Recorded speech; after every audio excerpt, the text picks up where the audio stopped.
രാഹുൽ ഗാന്ധി വീണ്ടും സ്വയം തെളിയിക്കുകയാണ് അയാൾ ഒരു തികഞ്ഞ പരാജയമാണെന്ന്.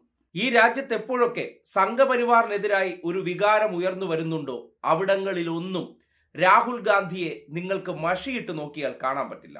നേരത്തെ വനിതാ ഗുസ്തി താരങ്ങൾ ബ്രിജ്ഭൂഷൺ എന്ന BJP നേതാവിന്റെ പീഡനത്തെ തുടർന്ന് വലിയ പ്രതിഷേധ സമരം നടത്തി അതിൽ കേന്ദ്ര സർക്കാരിനെതിരെ ഒരു വികാരമുണർന്നു വന്ന സന്ദർഭത്തിൽ അതിന്റെ മുന്നിൽ രാഹുൽ ഗാന്ധി ഉണ്ടായിരുന്നു.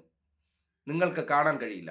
ഈ രാജ്യത്ത് കർഷക സമരം നടന്ന സന്ദർഭത്തിൽ രാഹുൽ ഗാന്ധി ഒരു ദിവസം അല്ലെങ്കിൽ ഒരു രാത്രി അവർക്കൊപ്പം ആ സമരപ്പന്തലിൽ ഐക്യപ്പെട്ട് ഇരിക്കാൻ ഉണ്ടായിരുന്നു. അവിടെയും നിങ്ങൾക്ക് രാഹുൽ ഗാന്ധിയെ കാണാൻ പറ്റില്ല. നേരത്തെ പൗരത്വവുമായി ബന്ധപ്പെട്ട വിഷയം വന്ന സന്ദർഭത്തിൽ ചന്ദ്രശേഖർ ആസാദിനെ പോലുള്ളവർ വരെ ആ പ്രതിഷേധ സമരത്തിന്റെ മുൻപന്തിയിൽ നിന്നുകൊണ്ട് ശ്രദ്ധയാകർഷിച്ച സന്ദർഭം നമ്മുടെ നാട്ടിലുണ്ടായിരുന്നു. അപ്പോഴും രാഹുൽ ഗാന്ധിയെ ആ വികാരത്തിനൊപ്പം നിൽക്കുന്നത് ഒരിടത്തും കാണാൻ കഴിഞ്ഞിട്ടില്ല. ഇപ്പോ ഈ രാജ്യത്തെ യുവത്വങ്ങൾ തെരുവിലാണ്. ജന്തർ മന്ദിറിൽ കഴിഞ്ഞ 2 ആഴ്ചയായി അവർ നിരാഹാര സമരത്തിലാണ്. ഈ രാജ്യത്തിന്റെ യുവത്വത്തിന്റെ ഒരു പൊതുവികാരം ഉണർന്നു വരുന്ന സന്ദർഭം നമ്മൾ ഡൽഹിയിൽ കാണുകയാണ്. എവിടെയാണ് രാഹുൽ ഗാന്ധി? ഇപ്പോഴും ടൂറിലാണ്. ഈ രാജ്യത്തിന്റെ ജനങ്ങൾ വലിയ പ്രതിഷേധം കേന്ദ്ര സർക്കാരിനെതിരെ ഉയർത്തുന്ന സന്ദർഭത്തിൽ ജനവികാരം ഉണർന്നു വരുന്ന സന്ദർഭങ്ങളിലൊന്നും രാഹുൽ ഗാന്ധി അതിന്റെ മുന്നിൽ കാണാറുമില്ല, ആ വിഷയങ്ങളിൽ ഇടപെടാറുമില്ല. എന്താണ് നമ്മൾ മനസ്സിലാക്കേണ്ടത്?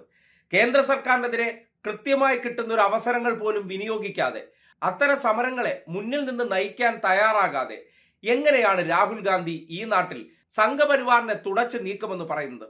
അതും പോരാഞ്ഞിട്ട് ഈ നാട്ടിൽ സംഘപരിവാറിനെതിരെ ശക്തമായ വികാരം ഉയരുമ്പോൾ കോൺഗ്രസ് നേതാക്കന്മാരുടെ നിലപാടെന്തെന്നറിയണമെങ്കിൽ ഇന്നത്തെ ഇന്ത്യ മുന്നണി സഖ്യത്തിന്റെ യോഗത്തിൽ കോൺഗ്രസുകാർ ആ ചെറുപ്പക്കാർക്ക് RSS ചാപ്പ കുത്തി കൊടുക്കുകയാണ്. ഇന്ത്യ സഖ്യം യോഗത്തിൽ വാക്കേറ്റമുണ്ടായി. CJP സമരത്തെ ചൊല്ലിയാണ് കോൺഗ്രസ് CPM നേതാക്കൾ തമ്മിൽ വാക്കേറ്റമുണ്ടായത്. CJP സമരം RSS സ്പോൺസേഡ് ആണ് എന്ന് ഒരു കോൺഗ്രസ് നേതാവ് ചൂണ്ടിക്കാട്ടി ഇതിനെ CPM പ്രതിനിധി ചോദ്യം ചെയ്യുകയായിരുന്നു. കണ്ടില്ലേ?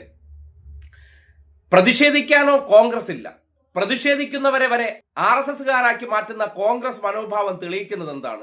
ഇപ്പോഴും രാജ്യത്തെ കോൺഗ്രസ് നേതാക്കന്മാർക്ക് RSS വിധേയത്വമുണ്ട്, അല്ലെങ്കിൽ സംഘപരിവാറിനോട് താല്പര്യമുണ്ട് എന്നതിന്റെ തെളിവാണ്.